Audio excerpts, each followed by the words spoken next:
Pues ya se está votando la moción de censura en esta segunda jornada de debate en torno a la moción contra Pedro Sánchez. No va a salir adelante, eso se sabe desde el principio, pero nos ha permitido otra jornada de discursos sobre la propuesta del candidato presentado por Vox, el economista Ramón Tamames.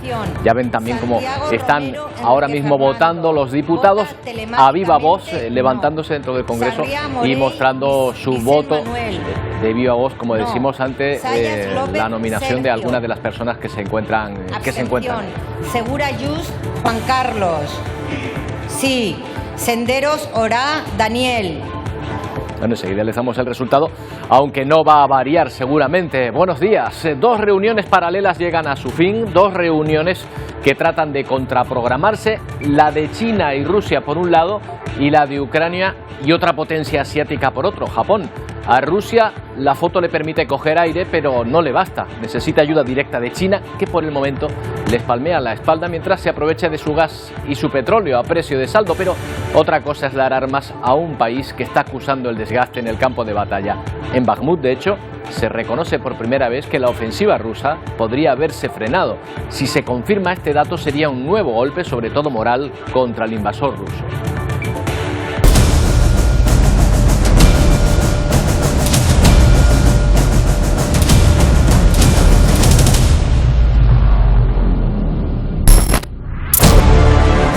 La inteligencia británica advierte por primera vez que Rusia pierde empuje en un enclave que se daba por perdido para Ucrania hace unas semanas.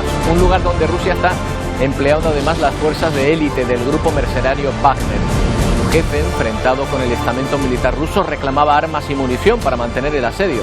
Pero el problema para Rusia es precisamente que no da abasto y por eso necesita el apoyo de China. Xi Jinping se va de Rusia con su plan de paz bajo el brazo, pero sin despejar la incógnita de si su apoyo moral llevará también aparejado el material. La gran pregunta sigue siendo si China apoyará con armas a Rusia. Por el momento el régimen chino no sabe, no contesta.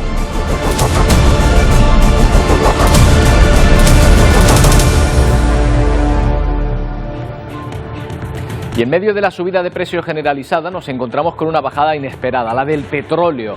La caída de los bancos en bolsa ha arrastrado también el precio del barril de Brent a la baja, por debajo de los 75 euros. Y esta es una cifra que no se alcanzaba desde diciembre de 2021. El temor a una crisis financiera lleva a una menor expectativa de consumo. Así explican los analistas esta caída, que no sabemos cuánto durará y sobre todo cuándo se va a notar en los precios. Porque cuando sube el barril, sube como un cohete, pero al bajar los precios lo hacen como una pluma, ¿verdad? Luego se lo explicamos. También en Ecuador continúa la escalada de violencia que está alcanzando incluso a los periodistas. 5 paquetes bombas han sido enviados en los últimos días. Uno de ellos hirió a un compañero de Ecuavisa, una televisión de la Alianza Informativa Latinoamericana de la que Televisión Canaria forma parte. El explosivo venía oculto en un dispositivo USB que estalló al conectarlo al ordenador. Por suerte, el destinatario, el periodista de Ecuavisa, no sufrió heridas importantes. Y desde temprano, a primera hora, el Congreso ha vuelto a retomar la moción de censura que comenzó ayer y que estamos viendo en directo ahora mismo, con la votación. Sí, miren, ahí mismo, del promotor justo ahora de esta moción de censura, el líder de Vox, Santiago Abascal. La votación es nominal, es decir, uno por uno. Cada diputado y de viva voz tiene que dar el sí o no a esta moción de censura. Solo Vox ha anunciado que votará a favor de esta moción, prácticamente va a hacerlo en solitario. Ramón Tamames ha escuchado, es el candidato, ha escuchado a los portavoces del PP, Cuca Gamarra, del PSOE, Pachi López y de otras formaciones que no habían intervenido ayer. Cuca Gamarra, de hecho, tomó la palabra replicando a los grupos, también a los que participaron ayer de forma conjunta. En el debate hemos escuchado muchos reproches de los dos grandes partidos. El PP, recuerden, ha anunciado su abstención. Álvarez, Fanjul, Beatriz. Abstención. Álvarez y García, Gerard. No. Andrés Añón, Carmen. Usted se merece la censura, porque no se puede llegar al gobierno como el adalid contra la corrupción en una injusta moción contra un presidente honesto como Mariano Rajoy y terminar enfangado en casos como el de Tito Berni. Por una vez, haga algo noble por su país y convoque. Váyase con dignidad. Ha llegado a hablar de cómo tapamos la corrupción. Sí, hablamos de la alcaldesa de Marbella, a la que le han aflorado 12 millones de euros en los paraísos fiscales, con la que su presidente se hace fotos. El candidato es el señor Tamames, pero como ya hemos visto, es simplemente el señuelo. Es una especie de trampantojo de quien se esconde detrás, quien son nuevamente Vox y el señor Abascal. Le recomiendo mayor tranquilidad. Está usted hablando con su amigo o camarada o socio o adversario Ramón Tamames, pero no me ponga usted en un brete de tener que acompañarle con una cápsula de cafinitrina para evitar, como dije antes, el infarto. Porque esto no es una sesión parlamentaria, es un mitin preparatorio de las elecciones del 28 de mayo. Bueno, son algunos de los argumentos que hemos escuchado en este debate hoy. Y de nuevo el conocido como el mediador, que dio nombre precisamente a la investigación de presunta corrupción, se acercó ayer al Congreso, pero esta vez se quedó por fuera. Una manera de hacerse notar justo cuando se ha sabido que el juzgado que instruye el caso ha acordado admitir a las 5 partes que han pedido personarse en el denominado caso mediador como acción popular. No ha confirmado exactamente cuáles son esas 5 partes, aunque entre las que pidieron públicamente su inclusión están el propio Gobierno de Canarias, el Partido Popular, Vox o la Asociación Unificada de Guardias Civiles. Queda por ver ahora si el juzgado revisará la petición de prisión provisional al diputado investigado Bernardo Fuentes, conocido en el caso como Tito Berni.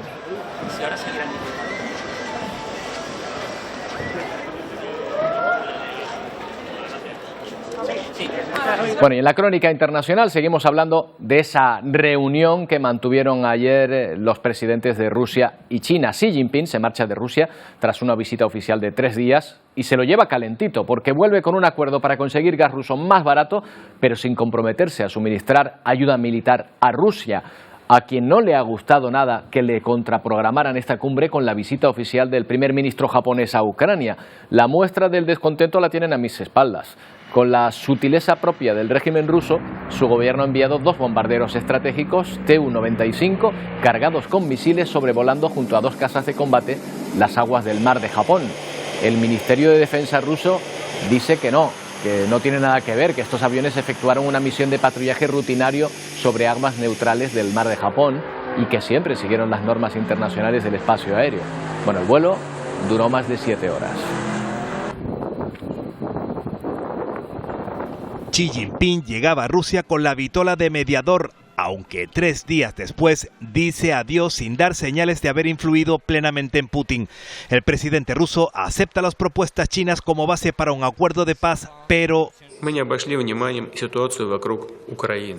cuando Kiev y Occidente estén preparados para ello, dice, el líder ruso no ve esa intención actualmente. Hemos sabido que Gran Bretaña ha anunciado la entrega no solo de tanques, sino también de proyectiles con uranio empobrecido. Parece que Occidente está realmente listo para luchar contra Rusia hasta el último ucraniano, afirma Putin. Xi Jinping mantiene que los principios de la Carta de la ONU deben ser acatados. Nos mantenemos en una posición objetiva e imparcial. Promovemos activamente la reconciliación y la reanudación de las conversaciones. Siempre estamos por la paz y el diálogo, manifiesta el mandatario chino. Estados Unidos discrepa, asegura que China nunca ha mantenido una posición imparcial en el conflicto. No han condenado esta invasión y no han dejado de comprar petróleo y energía rusa. El presidente Jinping ha considerado oportuno volar hasta Moscú y no ha hablado ni una sola vez con el presidente Zelensky. ¿Ha visitado Ucrania?, se pregunta irónicamente el portavoz de Seguridad Nacional de la Casa Blanca. Y mientras el Kremlin acogía esa cumbre, el primer ministro de Japón visitaba Ucrania. Fumio Kishida realizaba una ofrenda floral en Bucha, ciudad donde más de 400 civiles fueron brutalmente asesinados por las fuerzas rusas. Al pisar el suelo de Bucha realmente siento una gran ira por todos los actos atroces. Me gustaría dar mi más sentido pésame a todas las víctimas en nombre de los japoneses, decía. El líder nipón trasladaba a continuación a Zelensky el apoyo incondicional de Tokio a Ucrania en su lucha contra la invasión de Rusia. Y al mismo tiempo que tenía lugar esa visita del presidente japonés, Putin ordenaba a 2 de sus bombarderos estratégicos a sobrevolar durante 7 horas el mar de Japón. Bueno, y atentos porque podríamos estar ante un nuevo golpe moral contra Rusia. La inteligencia británica reconoce por primera vez que Bakhmut podría estar más segura ahora mismo en manos ucranianas. Una desbandada rusa, según el Reino Unido, que llevaría a que la ofensiva rusa en este enclave estaría perdiendo impulso por primera vez desde hace meses.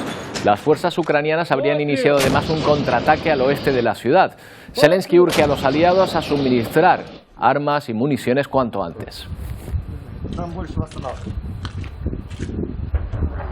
Bueno, vamos a hablar con un testigo directo de lo que se está viviendo en el frente de guerra. Ustedes han podido ver a través de este programa las crónicas del fotoperiodista del día, la provincia Andrés Gutiérrez, que hace unas semanas recorrió algunas de las zonas más afectadas por el conflicto.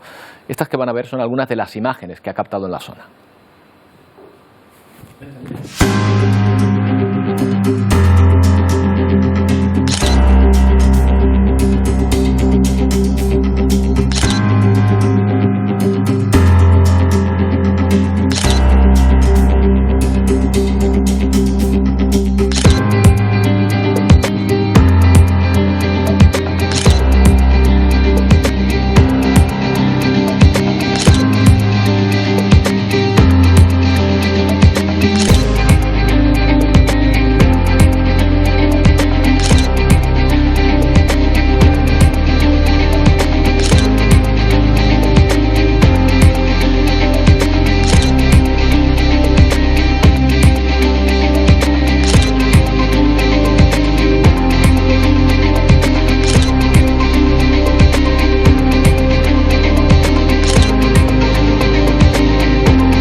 Bueno, pues vamos a saludar a Andrés Gutiérrez, que trabaja para Editorial Prensa Ibérica y para otras agencias internacionales y que nos acompaña esta mañana. ¿Qué tal, Andrés? Buenos días.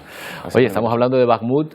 Estuviste relativamente cerca de esa zona, ¿verdad? Sí, digamos que hay como tres ejes. Yo estuve en el noreste. Bakhmut estaba 3 horas más o menos de donde yo me movía. Yo estaba en la ciudad de Petrovlivka, Kupiansk, Petrovlivka, que es el otro frente que Wagner desde el norte presiona, desde Lugansk. Estabas muy cerca de los enfrentamientos. Sí. ¿Llegaste a ser testigo de alguno de ellos? A ver, el tema de acercarte al frente es complicado. O sea, incluso periodistas, digamos, de top, de agencias, tienen Reuters, AP, exactamente. Incluso para ellos es difícil llegar al anillo cero. Digamos que la zona cero es en donde está el cuerpo a cuerpo. Entonces, siempre nos dejan movernos con relativa facilidad en el anillo el 1 y el 2, que es donde están las evacuaciones, donde más bombas caen. Estar en el frente con los soldados es complicado, sobre todo por temas de inteligencia, por no confiar quién eres, por tu móvil. Se hace realmente casi imposible. Se puede intentar gestionar para visitar algunas artillerías. Yo lo hice, lo que pasa es que necesitaba un poco más de tiempo. Pero en el frente con los soldados yo creo que es casi imposible estar. En la retaguardia, cerca sí. Bueno, retaguardia entre comillas, porque fíjate, por ejemplo, algunas de las armas, de los artefactos que caían muy cerca de donde tú te encontrabas. Sí. ¿Eso, por ejemplo, qué es? Esto es la submunición de una bomba de racimo.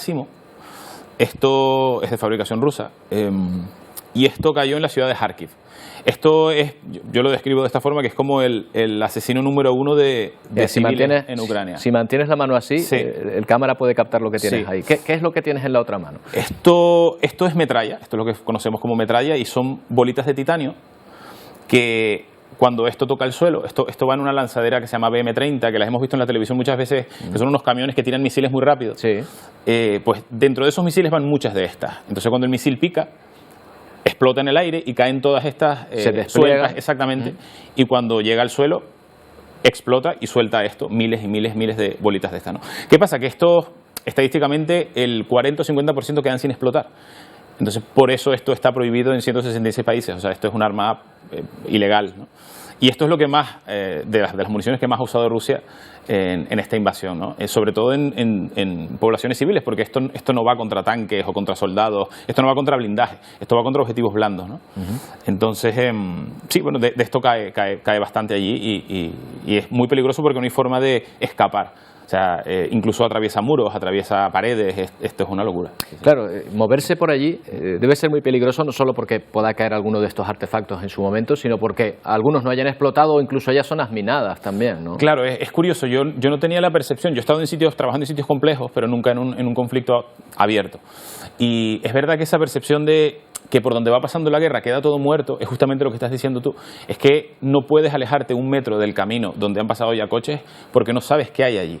Minas, granadas, trampas, entonces, o cosas de estas, ¿no? Entonces, al final, en las zonas que nos movíamos, que estuvimos evacuando a personas mayores, sobre todo que son las más vulnerables, era súper peligroso alejarte 5 o 6 metros del coche porque te decían, ojo que no sabemos qué hay allí, ¿no?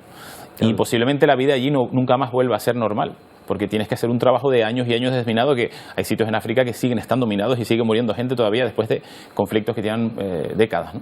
Una de las cosas que más nos llaman la atención desde la distancia, no sé si tú nos lo confirmarás que has estado allí, es la sensación de un país tan cercano a nuestro modo de vida y con un nivel de vida bueno que podría ser más o menos similar, con inquietudes muy similares a las nuestras, y donde no esperaban hace 1 año y medio estar en una situación como ahora, como de repente viven este escenario de pesadilla. ¿Cómo lo asumen ellos, ¿no?, como ciudadanos? A ver, yo creo que Ucrania y los ucranianos, a ver, de por sí son eslavos y son gente dura. O sea, culturalmente son más duros que nosotros, creo que casi desde que nacen, ¿no? Pero sí es verdad que esto les tomó de sopetón, por lo menos esta gran invasión, aunque sí es verdad que el conflicto empezó en 2014 cuando Rusia invade Crimea, ¿no? Y yo lo que sentí allí es que se han adaptado a esta situación, a esta guerra, ¿no? Entonces intentan hacer vida normal de nuevo en las ciudades más alejadas del frente, pero claro, se hace difícil porque, a ver, todavía institucionalmente está todo bloqueado. Digamos que el monotema es la guerra. Claro. Los soldados siguen muriendo, sigues viendo entierros todo el tiempo, a madres llorar, sigues viendo familiares que se van, que no regresan. Entonces, de alguna forma como que han hecho su modo de vida a la guerra, ¿no? Sí es verdad que la situación del país es diferente. Cuando estuve la primera vez, en cuanto comenzó el conflicto, era un caos. Era un éxodo brutal de personas, millones de personas moviéndose, saliendo de Ucrania, y ahora ese caos en, digamos, la mitad del país hacia el oeste no se percibe. En las ciudades pegadas al frente sí, ¿no? Entonces, pues sí, o sea, yo creo que es importante. Yo no sé si nosotros seremos capaces de resistir algo así con nuestra cultura y nuestro modo de vida y nuestro bienestar. No sé si seríamos, si lograremos sacar fuerza para superar lo que esta gente está superando, ¿no? Claro, hay una cosa que se habla de la moral que mantienen, ¿no? Sí. Tanto el ejército como la población. Sí. Tú ahí pudiste ser testigo también, porque conviviste con soldados, incluso en trincheras, y también con población que está ayudando de la manera que puede a sostener el esfuerzo de la guerra, ¿no? Sí, yo creo que Rusia calculó mal. Ellos intentaron minar la moral del pueblo ucraniano, pues dejándolos ahora en invierno sin luz, por ejemplo, ¿no? Haciendo que se congelen. Pero históricamente eso nunca ha funcionado. O sea, cuando Estados Unidos lo ha hecho en Vietnam, cuando los nazis lo hicieron en Londres, cuando machacas a la población civil, históricamente la población civil lo que hace es ganar más fuerza. Y al final yo creo que Rusia no calculó bien. Entonces, en esta última campaña de intentar dejar Ucrania sin energía, han conseguido justo lo contrario. O sea, la gente no se ha desmoralizado y le ha dicho a Zelensky, oye, para esto ya que estoy sufriendo. Lo que han hecho es decir, mira, vamos a sacar el invasor de nuestra tierra ahora con más fuerza, ¿no? Entonces yo creo que la moral, leí hace poco que el 86% de los ucranianos están de acuerdo con seguir la guerra y ganar. Yo no sé ganar exactamente qué sea, pero conseguir y sacar al invasor de los territorios ocupados. ¿Se te ha quedado alguna imagen, aparte de las que has captado, que hemos visto, que buenísimas, algunas de ellas que reflejan lo que está ocurriendo allí, pero hay alguna en la que tú, semanas después de haber regresado, vuelvas a ella con cierta constancia? Yo creo que los voluntarios, las personas que son capaces de arriesgar por alguien que no has visto en tu vida y que lo haces con pleno convencimiento de tus funciones, ¿no? O sea, es increíble ver a alemanes, polacos, españoles, noruegos, personas metidas en situaciones horrorosas, sacando gente mayor, rescatando animales, ¿no? Y eso te llega un montón y bueno, en fin, te da lecciones, te pone, ¿no?, en perspectiva de lo que vivimos aquí, de lo bien que lo hacemos, de lo que nos quejamos, ¿no?, al final. Entonces yo creo que me quedaría con eso, ¿no?, con todo el voluntariado que se arriesga por alguien que no ha visto en su vida. Oye, Andrés, pues tienes todo nuestro agradecimiento por habernos traído este testimonio y nuestra admiración también por haberte atrevido a estar allí. Gracias a ti, Roberto, y a ustedes por el interés en el tema sobre todo y nada, pues lo que necesiten estoy por aquí. Muchas gracias. Bueno, sexta noche de protestas multitudinarias en Francia ante el controvertido proyecto de ley de reforma de las pensiones del presidente Emmanuel Macron. No corren buenos tiempos para los dueños de motos y bicicletas porque han sido los objetivos preferidos de los manifestantes en un París de nuevo en llamas.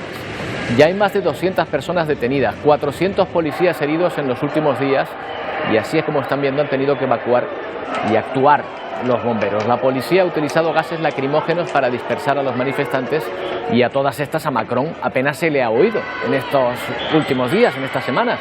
El presidente francés, con la popularidad bajo mínimos, romperá hoy su silencio en una entrevista en televisión, pero ya ha avanzado que no remodelará su gobierno, ni disolverá el Parlamento y tampoco someterá a referendo su propuesta. Ni un paso atrás, mientras los manifestantes y los sindicatos convocan otra jornada de movilizaciones para mañana jueves.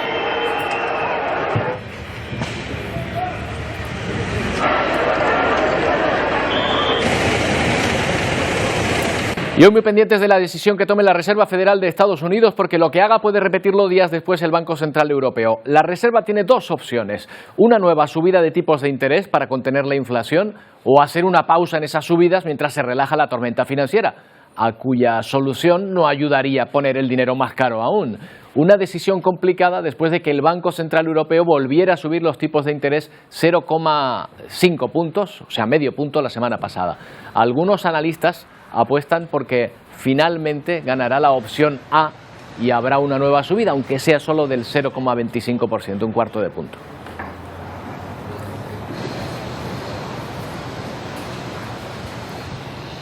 Pero fíjese qué curioso, en medio de la tormenta inflacionaria que no conseguimos controlar y ahora la inestabilidad financiera, el petróleo y el gas se apuntan a la baja. El barril de Brent baja a mínimos que no veíamos desde hace 2 años. A ver si resolvemos este misterio. Antonio Cárdenes, a ver, ¿cuánto se paga hoy por un barril de Brent que viene a ser la referencia, verdad? Bien, hoy se paga por un barril de Brent aproximadamente $74. Esto ahora mismo está en marcha el mercado, ¿no? Es como si fuese la bolsa, está subiendo, está bajando, pero bueno, está ahí, en el entorno de los $74. Y precisamente las previsiones, aunque las previsiones ya se sabe que están para romperlas como las estadísticas, decían que en esta época del año, incluso para finales de año, iba a estar en el entorno de los 100 euros, pero no es así. Fíjate cómo, aunque la previsión decía que iba a subir, cómo ha sido la caída desde julio del año pasado, que alcanzó este máximo, esto es en junio 123, hasta ayer 72,47 y hoy esos $74,95. La caída en todo un año, no es de julio, sino de todo el año, es de ese más del 35% de caída. Y la previsión dice que va a seguir así, Roberto, durante los próximos meses. Por mucho que se intente cambiar esa tendencia, el mercado marca que sigue siendo la cantidad pagada. ¿Por qué? ¿Por qué ha caído justo cuando ahora, en teoría, está la inflación más alta? Pues y además hay una tormenta bancaria. ¿Qué es lo que pasa, Antonio? Precisamente esa tormenta bancaria, esa inestabilidad, esa sensación de que puede la crisis bancaria ir a más y que el mundo, bueno, Estados Unidos, caiga en una especie de recesión, es una de las claves de por qué está cayendo el petróleo en estas últimas semanas.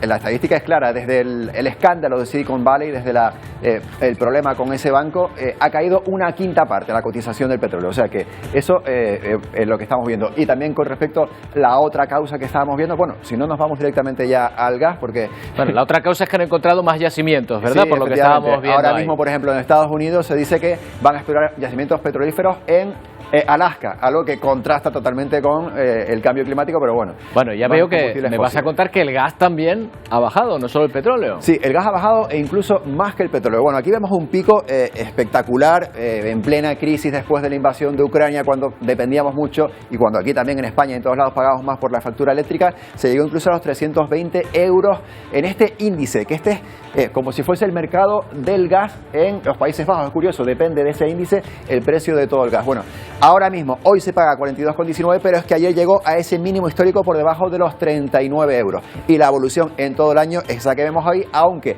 desde este máximo hasta allí, en los últimos 8 meses aproximadamente, ha bajado más de un 80% el precio del gas. Y de aquí, de este precio del gas, como sabemos, depende el precio de toda la energía. Así que buenas noticias para nosotros también. Desde luego. ¿Y el gas también es por la inestabilidad financiera, por lo que ha bajado? También influye porque están ahí las leyes de la oferta y la demanda. Lo que decía antes, si hay una recesión económica, la gente consumirá menos combustible probablemente y también se ajustará un poco el cinturón para consumir gas. Otras causas, temperaturas y vientos. No solo lo que hemos pasado ya, que ha sido un invierno más caluroso de lo que se esperaba y también ha habido vientos, sino la previsión de temperaturas máximas para las próximas semanas y también de rachas importantes de viento en Europa hace que el precio del gas baje. ¿Por qué? Por ejemplo, viento, porque se confía en que se consuma más energía eólica. Y otra de las causas, ese 60% de incremento de algo que ha venido para quedarse ya, el gas natural licuado, que también viene de Estados Unidos. Barcos por el Atlántico cruzando durante estos últimos meses. Bueno, pues esa mayor disponibilidad de gas natural licuado ha hecho que el precio del gas haya disminuido también. Bueno, pues vamos a preguntar ahora cuándo se va a reflejar esto en nuestros bolsillos. Eso Pero importante. antes, Antonio, déjame ir de nuevo al Congreso de los Diputados porque ha finalizado la votación. Aquí vemos cómo felicitan al candidato Ramón Tamames, no porque haya salido su candidatura, ya sabíamos que no lo iba a hacer, pero bueno, por la intervención que ha tenido y por el aprecio que le tienen muchos de los diputados. Tiene el reconocimiento Ramón Tamames de prácticamente toda la Cámara de los Diputados en esta jornada. Bueno, pues ha terminado esa votación, se pone fin a esta moción de censura que siempre se supo que no iba a salir adelante.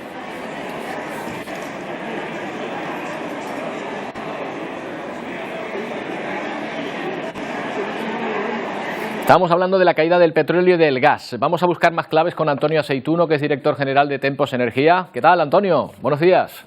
Muy buenos días, Roberto. ¿Qué tal? Bueno, te voy a preguntar por lo que ahora mismo se está preguntando todo el mundo. ¿Cuándo lo voy a notar en el bolsillo? Porque cuando sube el petróleo, suben los precios como un cohete, pero para bajar, como una pluma, ¿eh?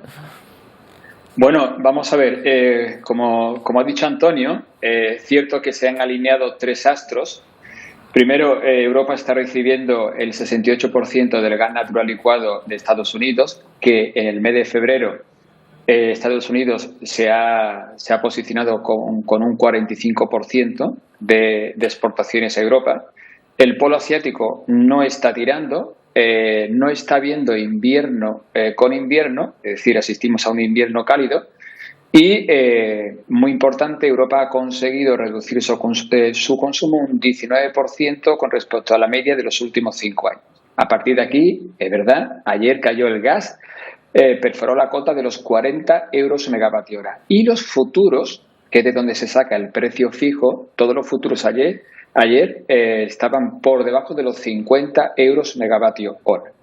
Tenemos que pensar que la TUR, aprobada en el primer trimestre, para el primer trimestre de 2023, cotiza en torno a los 67-70 euros megavatio hora. Con lo cual, y esta es la noticia, el precio de mercado del gas está un 28% más barato que la propia TUR. A partir de aquí, cualquier consumidor, si le vence el contrato próximamente, pues si los futuros cotizan por debajo de 50 euros megavatio hora, podrá comprar ese precio fijo que marca los futuros de menor de 50 euros megavatio hora. Bueno. Si decide quedarse a spot, es decir, al precio real del mercado, pues, como bien ha dicho Roberto, para hoy cotiza en torno a los 41, pero ayer perforó la cota de los 40. Con lo cual, el horizonte ahora mismo, yo creo que se está abriendo una ventana feliz para el gas. Un dato muy importante. Y para el recibo eléctrico de muchas personas también, ¿eh? Por lo menos esa sería la expectativa. Si cae el gas, la excepción ibérica ahora mismo está paralizada, nos está saliendo gratis. ¿Por qué? Porque el tope de gas en marzo de 2023 está en 55 y el propio decreto dice que si el precio cae por debajo de 55, la excepción ibérica cae a 0 euros megavatio hora, con lo cual, a partir de que la excepción ibérica sale de la ecuación, el pool está funcionando como a la antigua usanza. Eso quiere decir que está manejado por el gas. Y si el gas cae, pues tenemos un pool por debajo de los 100 euros megavatio hora, muy importante. En las horas valle, de 8 de la mañana a 8 de la tarde, está habiendo una invasión solar y estas horas se están volviendo un 40-50% más baratas que el promedio de las 24 horas. Antonio, está siendo un gusto hablar hoy contigo, ¿eh? Bueno, otras veces, Roberto, ¿sí? Sabes que ha sido al revés. Otras pero veces bueno, al revés. Ahora sí que asistimos a una ventana feliz y lo más importante, las reservas europeas están al 56%. Ayer la noticia fue que antes del 1 de abril, que es cuando comienzan las inyecciones de gas para prepararnos para el próximo invierno, ayer ya se produjeron las primeras inyecciones netas, es decir, que Europa está acumulando gas para el próximo invierno a un 23 de marzo. Eso significa que nosotros preveemos que para agosto las reservas de gas europeas lo más probable es que estén llenas al 100%. Estamos siendo Eso va a presionar a los precios y de qué manera. Oye, pero estamos hablando del gas, del recibo de la luz e influencia que pueda tener, que esto en principio es una buena noticia, iremos viendo cómo se traduce. ¿Y el petróleo y la gasolina? ¿Ahí es más difícil que se note esa bajada o tarda más?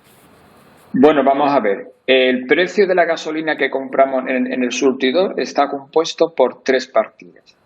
La primera partida es el crudo, y eso es lo que ha explicado Antonio. El crudo ahora mismo está muy influenciado por unas inputs financieras.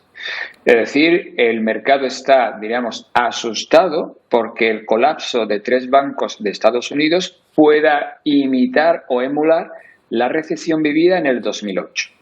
También es cierto que Rusia está produciendo y está, salvando las sanciones obstinadamente positivas para Rusia. Y luego la OPEP se está inhibiendo de hacer más recortes. Con los recortes que se produjo en octubre, la OPEP está en modo espera y ver. Eso es una primera partida, el crudo, que ha caído en torno a los 75 dólares por barril. La segunda partida, Roberto y Antonio, es el refino, el procesado de refino. En las huelgas en Francia han paralizado gran parte del refino de Europa, con lo cual, aunque el crudo caiga, si el proceso de refino hay un cuello de botella, claro, pues al final el consumidor de a pie no lo vamos a notar. Y la tercera pata son los impuestos. En resumidas cuentas, para que podamos comprar gasolina o gasóleo barato, se tiene que dar 2 circunstancias, aparte de los impuestos. Claro, que el proceso de refino caiga, necesitamos refinerías en Francia y en Europa que puedan procesar ese crudo y que el propio crudo caiga. Entonces, ahora mismo nos falta la pata del refino para que podamos ver en las gasolineras que efectivamente el precio está cayendo. Pues vamos a ver si nos llega pronto, qué falta hace. Antonio, una alegría especialmente hoy hablar contigo. Gracias por atendernos. Pues que paséis buena mañana. Venga. Adiós, adiós. Bueno, volvemos a mirar al Congreso, imagen en directo que nos está llegando tras la votación de la moción de censura que ha terminado con 53 votos a favor de Tamames, los votos de Vox, más un exdiputado de Ciudadanos, el PP se ha abstenido, 91 abstenciones en total y el resto 201 votos en contra. Bueno, y ahí vemos a Ramón Tamames junto a los promotores de Vox en esa palestra del Congreso de los Diputados, celebrando esta moción que ya ha terminado. Hacemos una pausa y no tardamos.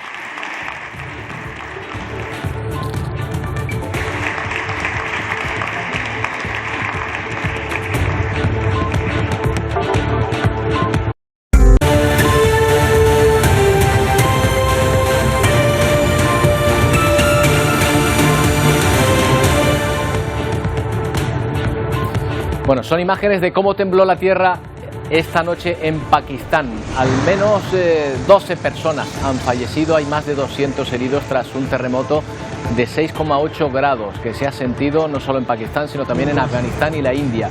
Miles de personas salieron a las calles con miedo a posibles derrumbes. El temblor se sintió en un radio de cientos de kilómetros desde Nueva Delhi hasta Kabul. Una veintena de casas se ha derrumbado y en las grandes ciudades, aunque han aparecido grietas en algunos edificios, la situación no ha sido demasiado grave. La cifra de víctimas podría aumentar a medida que avanzan las labores de rescate.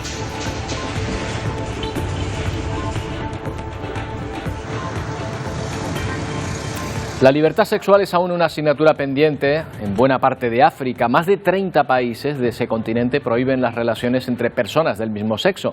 Entre ellos Uganda, donde van más allá con un proyecto de ley para castigar hasta con 10 años de cárcel a las personas homosexuales.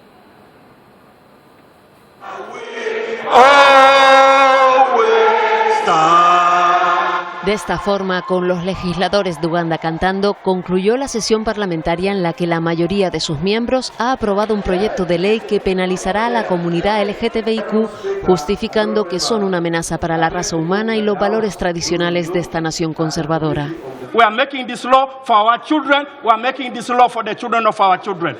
Este parlamentario defiende que están haciendo esta ley para proteger a las generaciones venideras. La homosexualidad ya es ilegal en Uganda, castigada hasta con pena de muerte.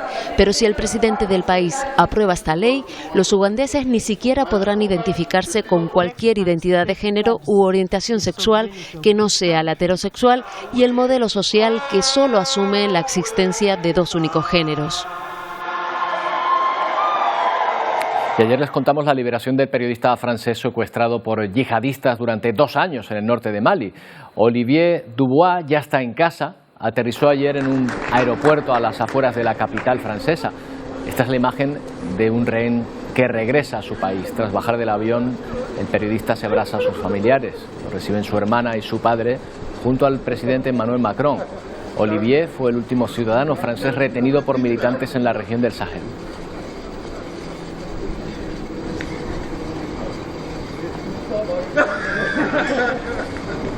Y la escalada de violencia en Ecuador salpica a los medios de comunicación. Al menos 5 periodistas han sido amenazados con paquetes bomba en los últimos días. Desde la Alianza Informativa Latinoamericana, a la cual también pertenece Televisión Canaria, hemos querido manifestar el total rechazo ante todo tipo de violencia y dar el apoyo a los medios de comunicación, compañeros y periodistas afectados, especialmente a Ecuavisa, a través de este comunicado al que nosotros desde aquí, desde Televisión Canaria, nos sumamos.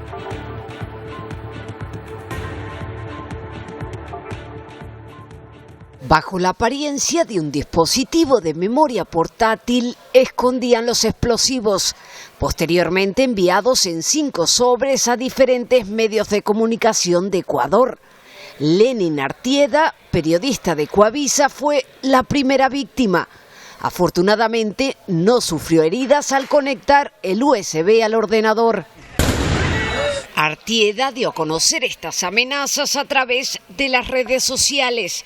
Tras rastrear el origen de los paquetes, el gobierno ha hecho público que pertenecen a un único emisario y que fueron enviados desde la localidad de Quinsaloma, duramente golpeada por la delincuencia. Vamos a activar los protocolos que corresponden y vamos a generar sobre todo aspectos investigativos.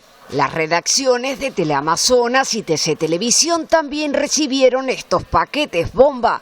Lejos de amedrentarse, las asociaciones de prensa defienden el derecho a la libertad de expresión. Es un mensaje de amenaza para tratar de amedrentar los mensajes que hemos venido enarbolando, que es un periodismo honesto, responsable. Esto no nos va a callar, al contrario, nos demuestra que estamos avanzando por un camino correcto. La Fiscalía investiga los hechos como atentado terrorista.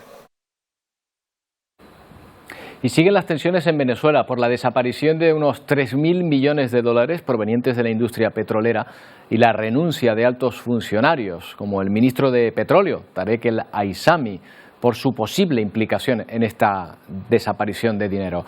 El Ejecutivo venezolano, por cierto, ya ha nombrado a su sustituto, el nuevo ministro que hasta ahora era el presidente de PDVSA, Pedro Tellechea. Ayer se habló de la corrupción en la Asamblea Nacional. Diosdado Cabello afirmó que darán con los corruptos. Se investiga también a militares presuntamente vinculados. Hasta el momento, 19 personas han sido detenidas. Vamos a llegar hasta los corruptos, estén donde estén. Es muy triste a veces encontrar que compañeros de esta asamblea estén involucrados en hechos delictivos. Bueno, y les vamos a dar una muestra del precio de la fama, que a veces es dura. Miren si no lo que le pasó a Messi, que salió ayer a cenar por Buenos Aires a un conocido restaurante donde había una calle vacía en un momento dado hasta que se corre la voz y se produce esto. Una concentración de cientos de personas, casi miles de repente, para ver al ídolo, que trata de salir, no lo puede hacer en un primer momento ante la concentración de personas que estaba en la puerta y que finalmente lo tiene que hacer acompañado de la policía. No hubo otra manera para el ídolo argentino de poder salir del restaurante, donde seguramente él trataba de pasar una velada tranquila, y está claro que para un ídolo del fútbol como él esto es algo imposible. Bueno, creemos que Messi llegó tranquilamente hasta su coche, sano y salvo por lo menos hasta su casa.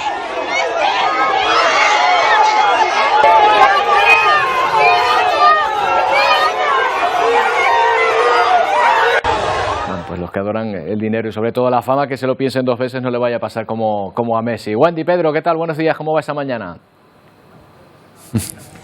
Buenos días. ¿Qué tal? Muy buenos días. Esa fama para el... a casa, Tomás, a echarte unas papas con costillas y que tú te encuentres ahí, será tranquila. ¿Qué va?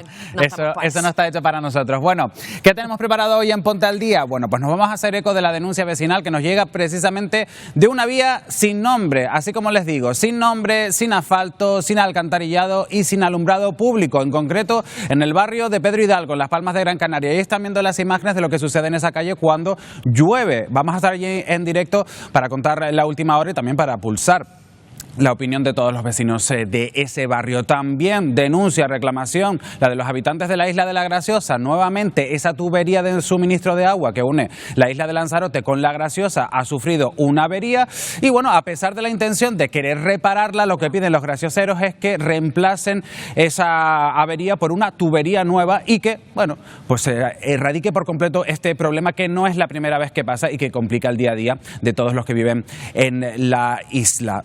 Estaremos allí también para contarlo y más cosas. Más cositas. Por ejemplo, también nos vamos a hacer eco de la sentencia del Tribunal Supremo que podría cambiar nuestros hábitos en nuestro mundo laboral, en nuestro trabajo. Y es que da la razón a una empresa que exige a sus trabajadores que cuando se van a fumar o cuando se van a tomar el cafecito hay que fichar y descontar ese tiempo. Les vamos a preguntar ustedes cómo lo ven y si ¿creen que se debería descontar ese tiempito que nos tomamos para fumar o para tomarse el café? Lo cierto es que es una polémica de malos humos la que vamos a tratar hoy en Ponte al Día y muchos más asuntos en unos minutos. Hasta ahora. Hasta ahora. De malos humos y de mal café, para algunos. Bueno, Sanaa, la capital de Yemen, devastada por la guerra, busca fórmulas para que las empresas locales reduzcan sus gastos y puedan mantener a sus empleados. Una de ellas es un taller de automóviles que ha encontrado en el reciclaje un nuevo negocio con el que además ayudan a proteger el medio ambiente. En este taller de automóviles en Yemen se vacían docenas de botes de aceite todos los días que irían directamente a la basura si no fuera por el esfuerzo que hacen para recolectar estos desechos y poder reciclarlos. El propietario de este negocio asegura que el reciclaje no solo beneficia al medio ambiente, sino que genera más empleo. Lo que hacen con estos plásticos es clasificarlos, se trituran y luego se lavan para darles una segunda vida, convirtiéndolos en tuberías de agua. Fabricar estos productos ellos mismos también evita que gasten dinero en importaciones. El número de fábricas en Yemen ha ido en aumento, ayudando a producir herramientas agrícolas hechas como estas tuberías de plástico reciclado. Bueno, hoy es el Día Mundial del Agua. Y qué mejor para celebrarlo, Emilia, que un invento para aprovecharla, ¿no? Para no desperdiciarla. ¿Qué tal? Buenos días, Roberto. No se me ocurre mejor manera de celebrar este Día Mundial del Agua. Mira, te llevo a Dubái, donde un investigador ha creado una especie de adoquines que absorben ese agua y luego a través de una canalización en las vías, en las carreteras, pues se recoge toda esa agua, el agua superficial, la de la lluvia, en una especie de paneles y de esta manera se puede pues evitar, por ejemplo, inundaciones y sobre todo en esta zona de Emiratos Árabes recaudar toda ese agua para que sea más, se haga llegar hacia la población. Claro, precisamente utilizan agua desalinizada, entonces con este método lado, pues sería una forma de contribuir no solo al medio ambiente, sino también pues recolectar y aprovechar ese agua que llega desde la lluvia, que aunque no cae mucha, pero si se acumula bien, pues para algo sirve también. Es el mismo investigador que ha creado una especie de arena respirable, porque es inmisible, no se mezcla, entonces poniendo ese sustrato, ahí lo tenemos, fíjate cómo sopla a través del vaso y no se mezcla el agua y la arena, pues poniendo ese sustrato, si cae agua, pues sirve también para que al plantar se mantenga más tiempo ese agua y sirva para hacer crecer bosques o plantas, así que es un invento bastante aprovechable que ya veremos que si se desarrolla y sale del país. Oye, Miriam, estábamos hablando ayer de Calima. Estábamos hablando de Calima, enseguida vamos a hablar de eso, pero es que quiero contarte que donde sí sobra agua es en California, porque están en serio riesgo de inundación aquí donde están viendo, en el río Tool, en el condado de Porterville, pues están vigilando muy de cerca porque ya llevan 12 ríos atmosféricos que, bueno, pues ya saben que han dejado pues rachas de viento de 120 kilómetros por hora, muchísima agua, muchísima nieve. El deshielo está provocando que suba el caudal del agua y de momento hay 17 millones de personas, porque no solo es en este condado en California, sino también en el estado, incluso en el área metropolitana de Los Ángeles. Están muy pendientes porque el caudal del río sigue subiendo y amenaza a muchísima población. No, que me estabas hablando de arena, de polvo en suspensión, que me estaba acordando de la Calima de ayer, pero para Calima lo que vamos a ver ahora, ¿eh? Pues sí, nosotros no podemos quejarnos, las comparaciones son odiosas, pero fíjate en esta tormenta de arena que llega directamente desde China y también desde el Estado soberano de Mongolia, un poquito más al norte. Una tormenta de arena que ha dejado la visibilidad prácticamente reducida a cero en esta zona. Bueno, imagínate cómo está la calidad del aire ahí en esa zona, Roberto, extremadamente desfavorable, no. Lo siguiente, además, suele ocurrir entre los meses de marzo y abril porque es arena que según los vientos llegan del gran desierto de Gobi y se adentra en esta zona de Pekín y también de Mongolia. Así que aquí de momento no nos podemos quejar. Y para quitarnos esta arena nos vamos a ir a otro sitio, te voy a llevar a Argelia, porque fíjate en esta especie de recipiente, ¿verdad?, de aguas termales que hay allí en una zona rural. Un lugar donde pues la gente se da sus baños terapéuticos, es la ciudad rural de Guelma. Allí está formada por estas especies de piedras vivas en forma de travertino, que son simplemente que están calcificadas por la cal del agua, tienen esta forma y bueno, pues parece que tienen estas aguas para quitarnos esa arena, pues son terapéuticas, vienen bien. No sé cómo sales de cal de ahí, pero bueno, por lo menos de arena te la vas quitando. Con algo de cal seguro que sí. Mira, nos vamos a contarte la previsión del tiempo porque ya sabes que aquí también estamos teniendo algo de calima, va a durar hasta mañana, tendremos nubes altas sobre todo, pero atención porque las rachas de viento hoy han soplado con intensidad más de 100 kilómetros por hora en la isla de La Gomera y 76 en la isla de Gran Canaria y también en Tenerife. La previsión para las próximas horas pues viene a indicar que la dana que tenemos girando del sureste en el sur del archipiélago va a ir desapareciendo, pero aún así van a seguir subiendo las temperaturas, picando los 30 grados. La calima, de hecho, la vamos a ver enseguida en el modelo de previsión de la Universidad de Barcelona, va a seguir afectándonos de momento, aunque eso sí tiende a remitir de cara al sábado. Así que para las próximas horas, para mañana jueves, lo que cabe esperar es poca nubosidad, calima nuevamente, viento con rachas intensas, seguimos en aviso meteorológico en las islas occidentales y también en Gran Canaria y en el estado de la Mar por ese viento y temperaturas, como decíamos, por encima de los 26 grados en puntos del suroeste de medianías de Gran Canaria, picando los 30 grados. Calor, ligera calima y viento fuerte. Atención también a la situación marítima para mañana jueves. Bueno, pues veremos qué es lo que pasa.